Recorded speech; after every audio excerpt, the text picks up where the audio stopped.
How you do?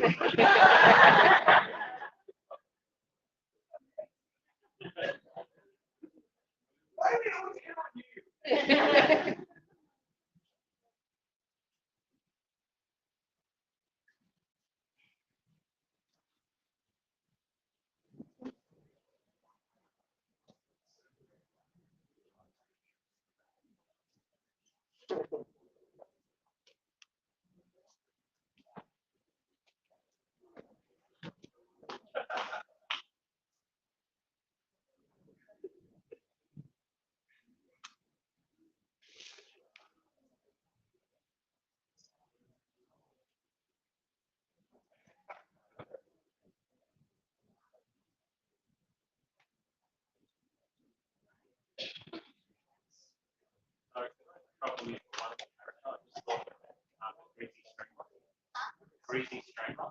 I never heard of that. What is that? One of the best movies. What? Greasy strangler. I'm sure that guy knows. I'm sure that show. Greasy is yeah.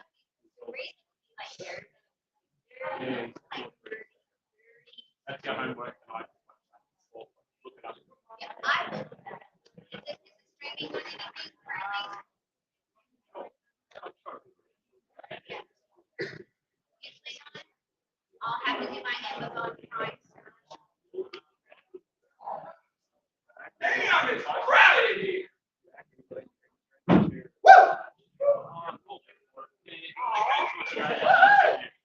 All right. We're waiting on one person and then we will get started. But, like I said, have your questions ready. Got it? There's a lot of people in here. I want you to walk up to the microphone once you get your questions. Okay, we have a line. We'll try to get through most of them as much as we can.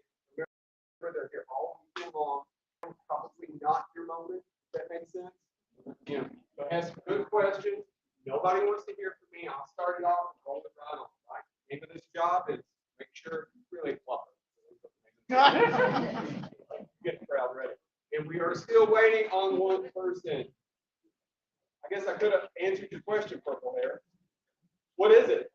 What's your favorite Halloween costume as a child? I grew up poor. It's a good question. Only one I can remember is the actual one. But I'm old and they had. You ever seen those memes with this is what the kids look like in the 80s? Yeah. And it's horrifying. I'm one of those. Strange one. This is basically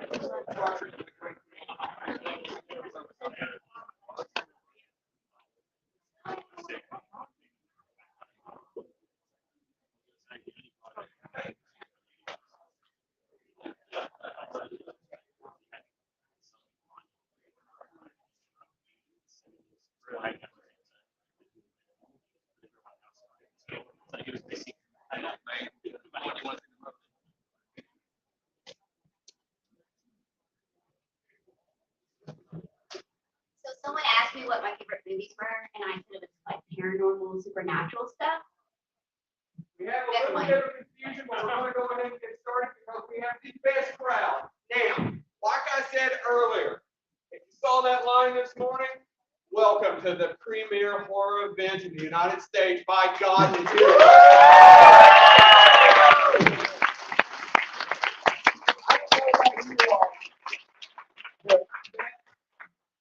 I love seeing this every year. It makes my heart. Anyway, the reason that they love coming here is the appreciation and love of the show that you show, and we appreciate you so much. But I'm going to ask you to stand up, and I'm going to ask you to make sure that these people feel like they are $1 million. Please welcome our final girls panel. I will read out their names, okay? Adrian King.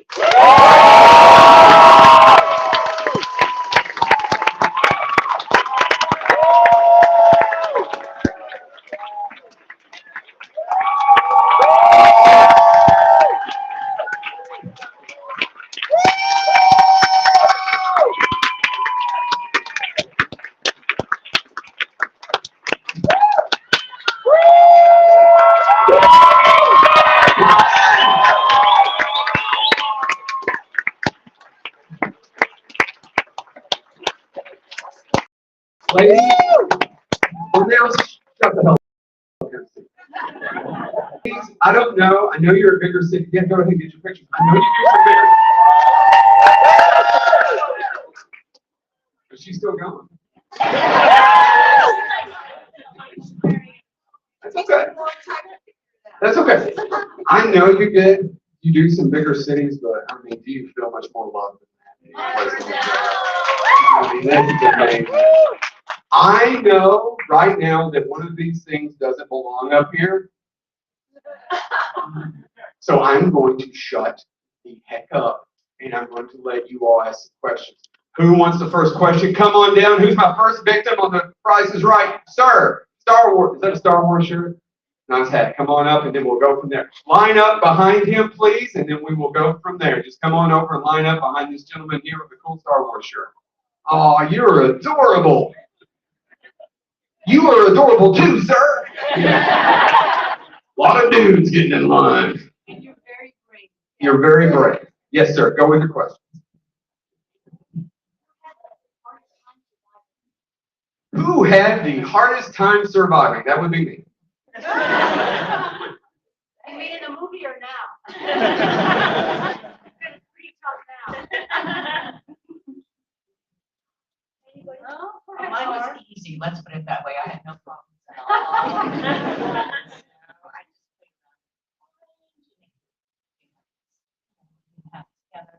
I just threw the rope on the board because it was fun. It was good. No, I didn't have the best time, but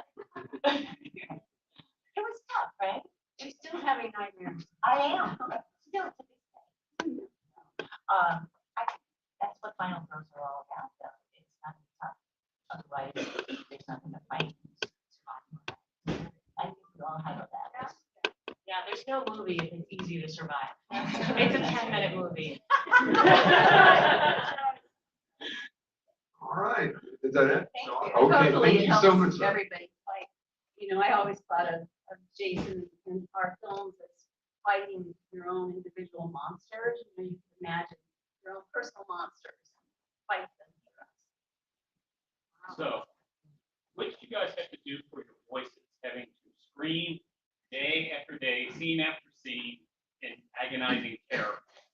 I mean, that had to be hard on your voices. Tea, honey, and at the end of the night, tequila. I didn't get the tequila. I was on the wrong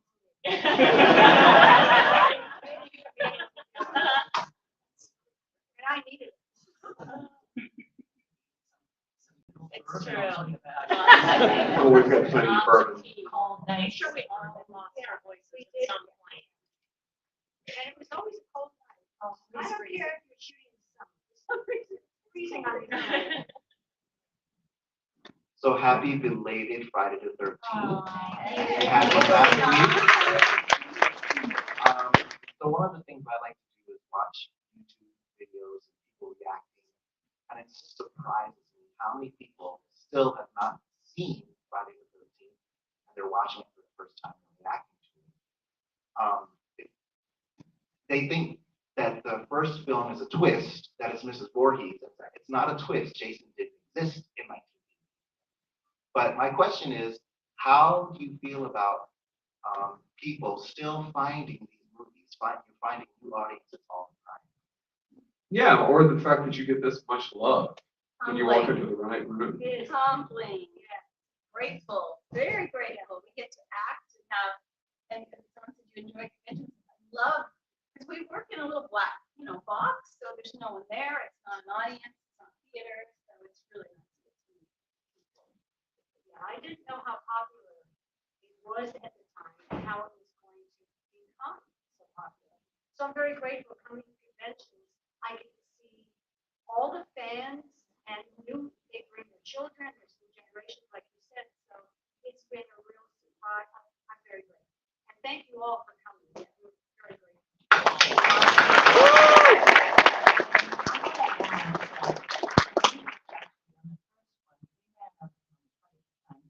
Probably not. Oh, yes, we were very low budget independent time. So, especially for me, I think it's incredibly humbling and so surreal, because when I left the beach 40 odd years ago, using film, we didn't know if we had to finish the movie, but we knew we had no more money. And we only had 2 takes for that last shot. I mean, so the first one I fell out of camera range, and the second one was like, oh man, it's like everything is this moment, you know, so, and it obviously it worked, so that's a good thing, but especially for me to see all of you here. And like he said, I watched that girl, Ashley or whatever, watching the movie, and it cracked me up because she keeps on going, where's Jason? Where's Jason? Oh my gosh, she's so funny. And it's like, there's still more people to invite into our franchise, and it keeps on going. It has a life of its own. And dear God, please let the writer's strike be over soon, so that we can have other actors. I mean, actors. Yeah, she lives in a very remote world. I do. You know, we're in rural, I myself, still, seriously, it's like revitalized, and it's gonna have a whole new generation of fans. Right. So, let's move on. Yeah.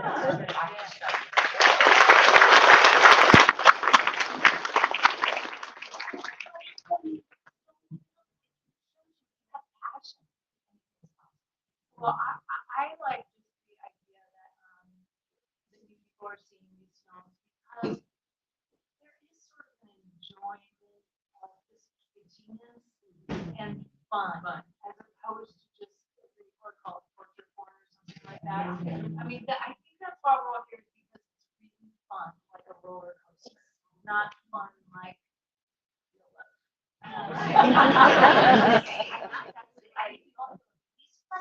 In the confines of the theater, you know, and it's fun, especially since you know the ending, to watch it over and over again. And I think we need that sense of safety, And escapism. yes, sure. And I think these older films, there's more escapism, whereas the newer ones, from my point of view, are a little bit more violent, and I can't watch them. They're too real, you know, because life is really tough. So you kind of want to escape, and I think our films, even though they're horror films, they're fun.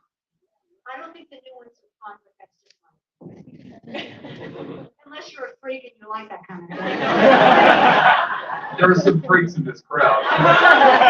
There's a freak on the stage. It's her. So we're going to do that. Yeah. So I'm just curious if any of you have watched each other's films, and if so, which one, besides your own, which Friday the 13th is your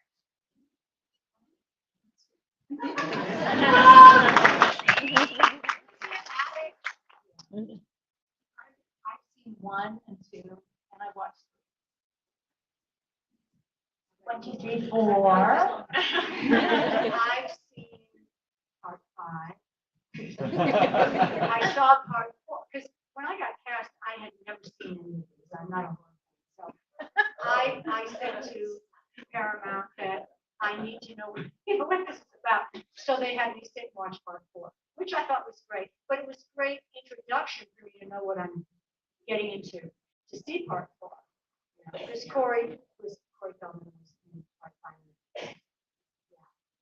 And for me, the first night of shooting, we had almost all night shoots in Vancouver, which is where we shot 99% of the film. And night 1, we were all waiting to take our turns on stage, and we watched 1 through 7 back to back the entire evening, the whole time. Wait, all night. Everything helps to feel on the set, so it kept us awake. Either it wasn't all night long. Oh, yeah. All of our budget.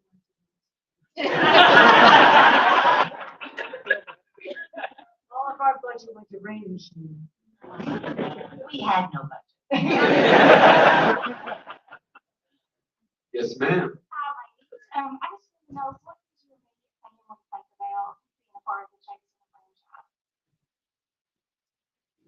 Well, number one, I don't like to say Jason franchise. How about the Final Girl franchise?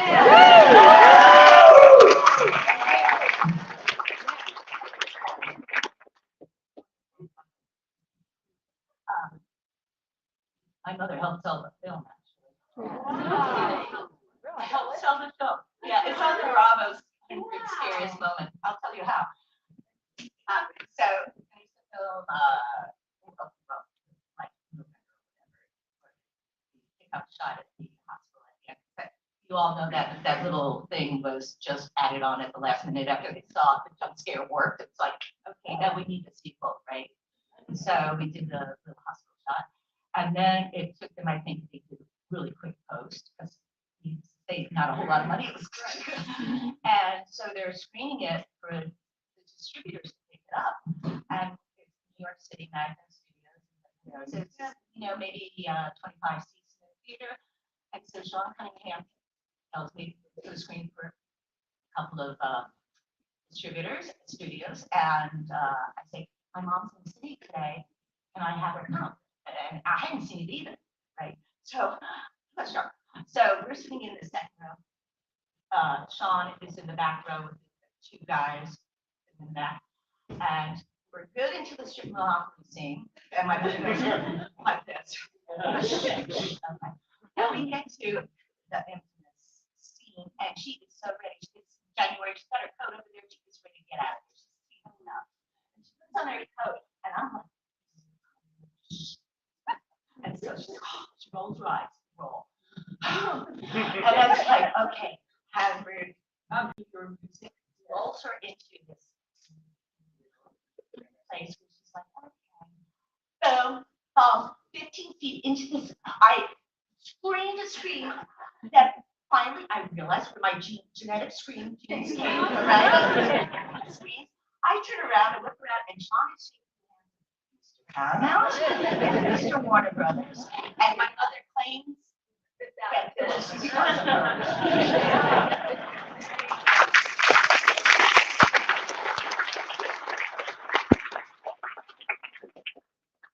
Okay. Hi, ladies. How are you? It's a pleasure to meet you. I've watched every single Friday the 13th movie. I always wondered how the movies were brought up to you, like whenever you guys were casting. Like, how was that brought up to you guys? I've always wondered that. Like, whenever you guys were casting. A regular audition day. Regular audition. We get a slip of paper or a call from Ray to go to an audition. And mine was called Birthday Bash, hide the name. And went in, and then callbacks started, and I was a fan. So callbacks started, and my husband was reading the script. And he went, this is Jason. This is Jason. I'm like, no. It is. Wow. I am really excited. I had no idea what it was. And it was called repetition. And even if they had told me, I wouldn't know. They didn't know why. And the audition process was pretty quick for me. And during the audition, there were lines to read, obviously. But then the director and Frank Mancuso, the producer, said, we'd like you to do an improv. So leave the room and enter. And as you enter the room, you're being murdered. It's common every day. Yeah. So I said, can you give me a minute? So I went in. The only thing I remember at the end was I was on the floor, my back to the wall, and they were all like this. So I thought, well, I either did a great job and got this, or I was really terrible because it was the same face. But anyway, before I got home, they had already called my name. It was a great. Mine took the entire summer of 1979.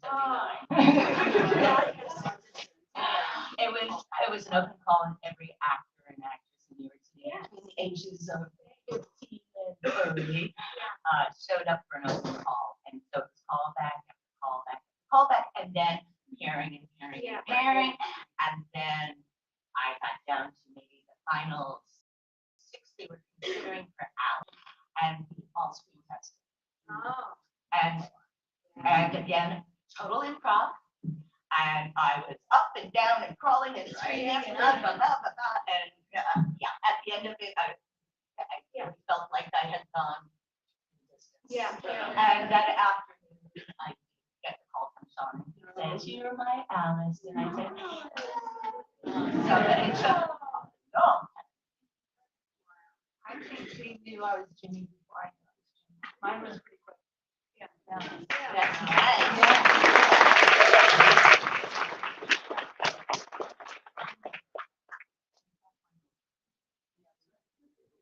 At the time I auditioned, it was sort of straight to screen test. So I had maybe a 20-minute taped audition, and that was it. And there was a lot of screaming involved. And at the time, it was called Ashes to Ashes. I grew up watching The Shining, Fog, and all these horror films. And so I would have been super excited. But until I actually got offered the part, I had no idea. It was Friday the 13th, which obviously my part 8 was already quite famous. Right? Oh, I completely knew what it was. I mean, I'm actually glad I didn't know when I went in for my audition because I might have tanked the audition. But I was just like, what kind of low budget nonsense am I writing for? And it wasn't at Paramount, even though Paramount produced it, it was like in some commercial audition warehouse or something. And I'm like, all right.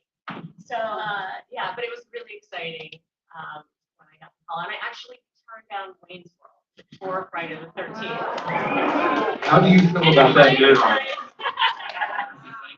I mean, in the beginning, that was a little bit of a rough decision, but it's like, you know what? I think I have better fans. There are not, to my knowledge, Wayne's World conventions. They're just in. Sir. All right, well, growing up in a minister's home, I was the kid that when we watched Family Ties and Jenny's episode come on, I was like, that's Friday the 13th Part 2. They're like, what? Or Home Improvement, And so I was always the one. I'm still promoting y'all's film. I teach film, and I make my classes watch them all the time. So I just want to say thank you all for being here, 100%. But what is it like to come to a place like this and be treated like rock stars?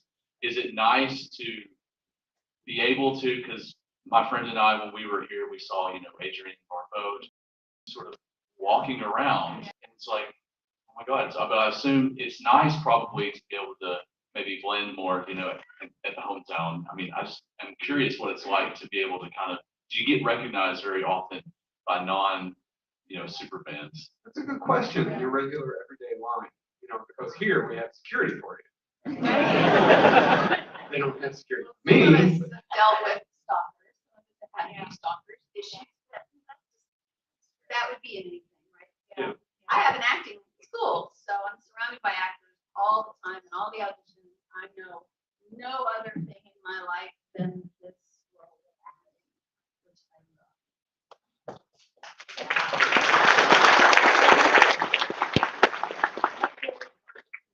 I was thrown into a sea of fans, and I was scared to death of every single one of you guys.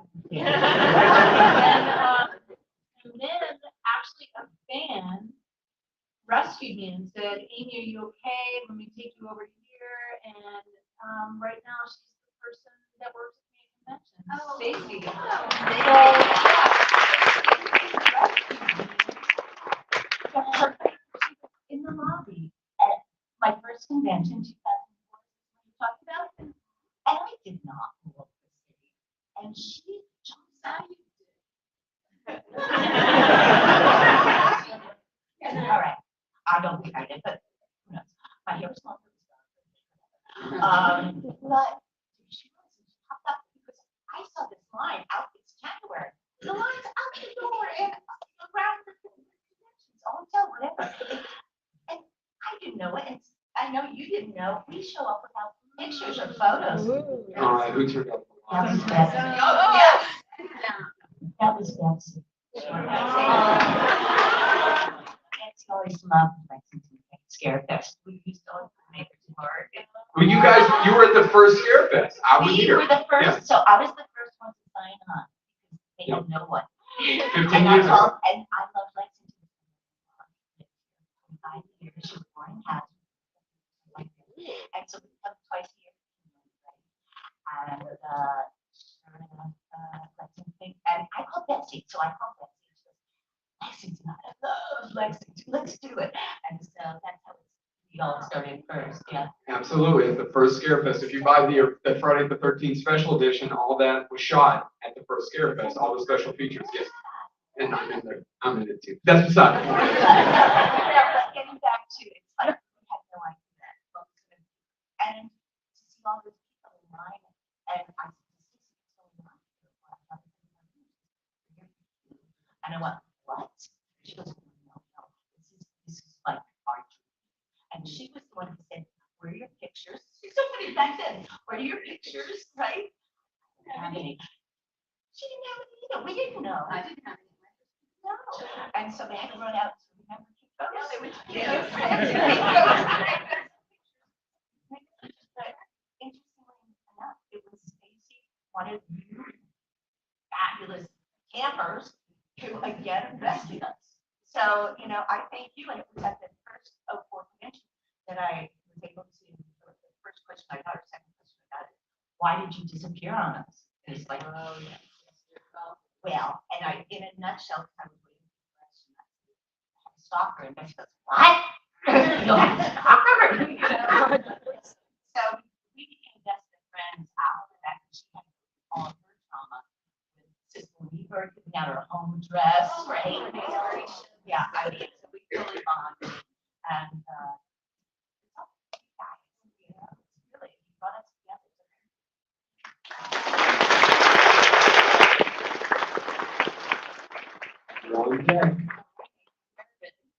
Got this. Hello, everybody. I actually came here from work. I know I still haven't been to your establishment here. Wow. But my question is for you, Adrienne. I was going to ask who was your favorite actor to work with on Friday the 13th, and why were they Kevin Bacon? Really nice to work with Kevin Bacon. You didn't work with him? I did. Okay. But not in the scene that. No, I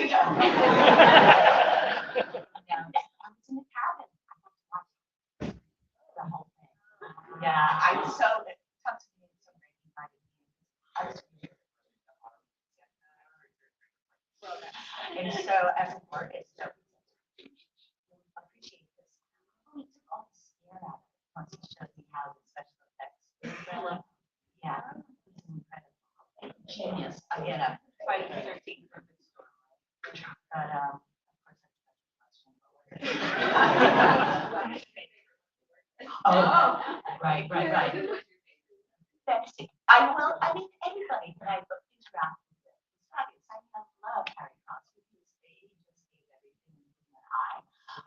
The poor thing for like 6 weeks. But yeah, Betsy, she just brought my game up. Any young actress would have been just thrilled to have worked with someone of her caliber because she just wouldn't accept anything except perfection. And she was there for lunch. She said, "You want to try?" Say, and everything you see in that part, scene on the beach was what's real because it wasn't real. She said the camera sees it all. You can't look at it. And so I think that's. Thank you. All right, bud. Thank you for being here. Appreciate it. Friday the 13th is my favorite series of all time. This question, I kind of got a couple questions. The first one would be for everybody. What would be a favorite scene of yours that you were a part of? So you can kind of answer how you feel. And the second one is for Adrienne. Did you know in part 2 that you were going to be killed before you were on set? And I kind of want to know how that went. Because I think you should have survived because obviously.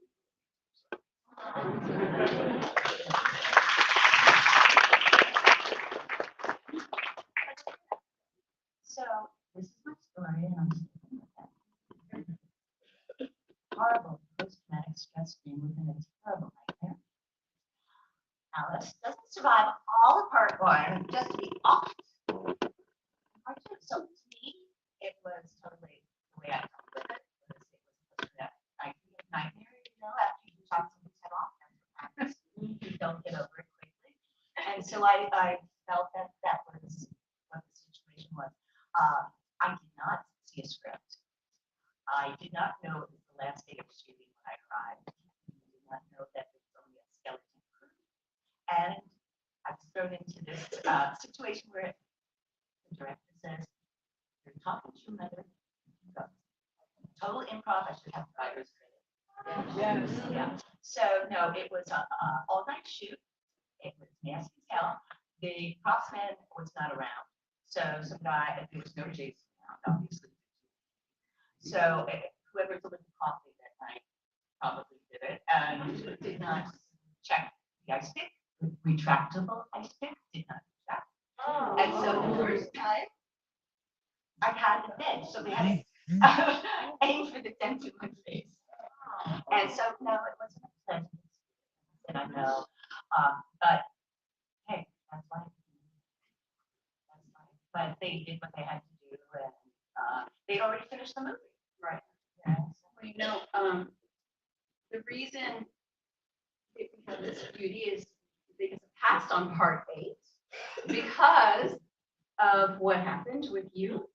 And I decided that they weren't going to give me a script for part 8. They wanted everything signed on. I was a fairly new actor, and well, I've been in the business for 15 years, but finally things happen.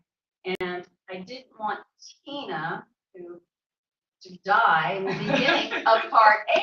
And so I learned my lesson and passed, and then they had to write, a different story, which is yeah. Yeah. So you saw the handwriting on I the wall. saw it very clearly, and I just didn't want that to be her end. I thought it was really wrong for your end. It's okay, there's a little film out there called Jason Rising. Yeah, Yes. yeah. We like to think like a typical nightmare, and actually, Janine was a therapist in training that I was dealing with my psychotic episode. And that's why she was involved in my. And the advice I gave her was, what doesn't kill you makes you stronger. That's right. Right? So, the scene that I hated the most in my film was when he came through the window. It was horrible. I had to shoot it 3 times, and it was traumatic, and it was awful. But at least, hearing after 42 years later, or whatever, 40,000 years later, that was the scene that I ended up kind of like. You kind of forget after 40,000 years the pain and agony of the actual day that you did it. I mean, the water hardly feels cold anymore.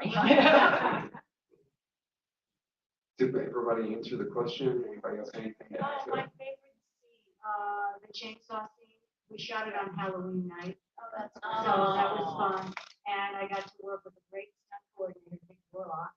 So we did it there. We rehearsed quite a bit because I was working with real stunt people and I was not. And so I had to get used to the chainsaw because it was real, not a prop. And when I got used to the weight of it, because I have to throw it to Tom Morga, and Dick said, "I just asked you, please, do not hurt my stunt." It's never enough, because they turn the chainsaw on. So when they turn it on and now the blade's going and the thing is rattling, it's now 50 pounds heavier. So we rehearsed with it off. So then action, they turn it on, and I'm working with this real thing with a blade. And so we were actually fighting. We're actually doing it. And then the next part is I have to throw it. So I remember Dick Warlock in my ear saying, "Please don't throw it and sever his arm. And let's get this, and let's get this in one take."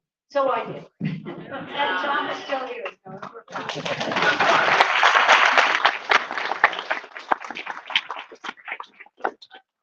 favorite scene in film is not because it's a fantastic scene, it probably is, but we were filming the scene where we hit Jason with the car, and it was Scott Reeves, run into the car, and it's a camera car, which means it's not a real car. And we run in and we slam the door and we see, well, I think we see BC Dupree's head on the dash or something, and we all scream and we finish shooting, and the entire crew leaves, and they do not realize that we have no handles in the car. So we are all stuck in the back seat of this fake taxi, I think. And we're sitting there for like 5 minutes, 10 minutes. We're looking around, we're like, is anything out of this car? Scott, they're all off like eating lunch at 4 in the morning. That's what our lunch was. Right. And so finally, Scott climbed over the seat, got into the front seat, rolled down the window, climbed out the window so that he could let us out of the car. But no one even noticed that like the whole cast was stuck in the car. Yeah. You got into the business for the respect. Yeah. Yes, glamorous it is not. It is, yeah. I never Go purple. You got this, purple. Also, women in horror. Oh, yeah.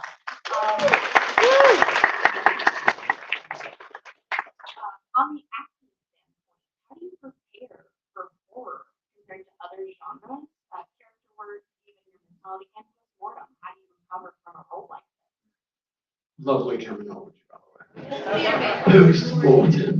The preparation is all the same, for me, as a theater actor, so I approach it the same for any role that I do. So there's really no special preparation. Yeah, it's sort of like, what is your intention in the scene? Yeah, What are you trying to get I out don't of want to the be scene? actorly, but it's kind of like be in the moment. Yeah. Then you Like don't act. comedy, drama, or as an actor, it's all the same. Preparation. Preparation, act, react. You know, it's just be in the moment and then it's real.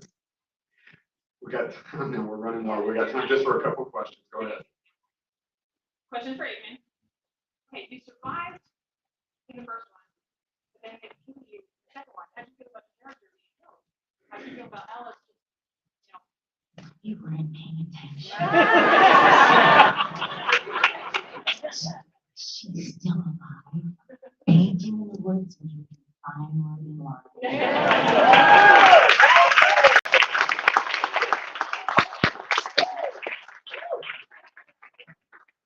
All right.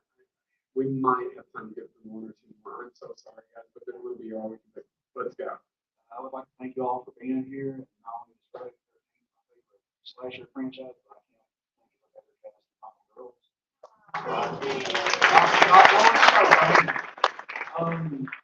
You mentioned earlier in part 8, like a lot of it was shot in Vancouver.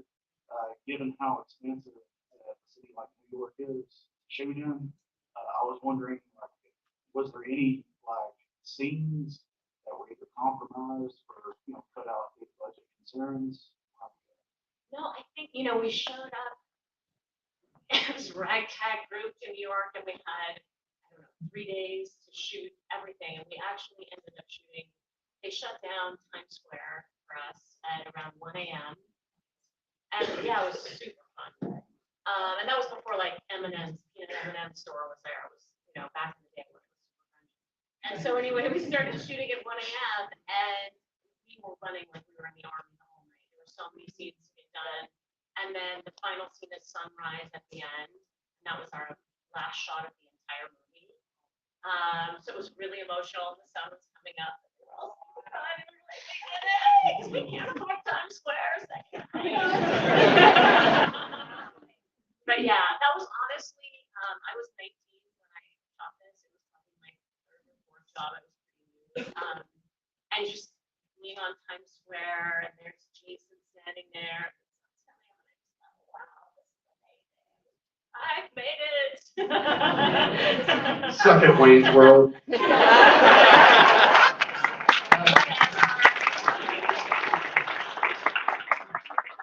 Thank you. Thank you. I'm so sorry to the rest of you, but I'm actually going over a little bit but let's make it quick. Come on, bud, you got this. One more question. Thank y'all for being here. Super big, lifelong Friday the 13th fanatic. But I I know it's been 14 years since we had a Friday the 13th film, mainstream film, but if you have not seen Jason Rising, please go see it. If you've not seen Roseblood, definitely go and take the time to find those on YouTube or Blu-ray. Thank you all. But Friday the 13th Part 6, Final Girl, Jennifer Cook. Does anyone know what's going on with her? Ask Stacy, she knows. Yeah. everything. All right, we don't have an answer. Okay, you want to do it? You got a question? The dog's got a question. Hell, I can't think of a better way. Go, make it quick.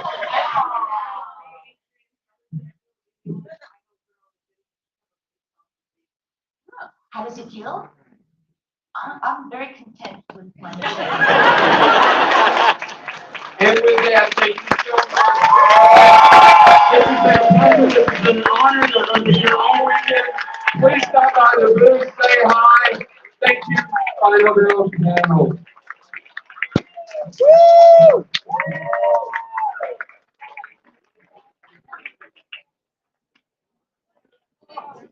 By the way, this is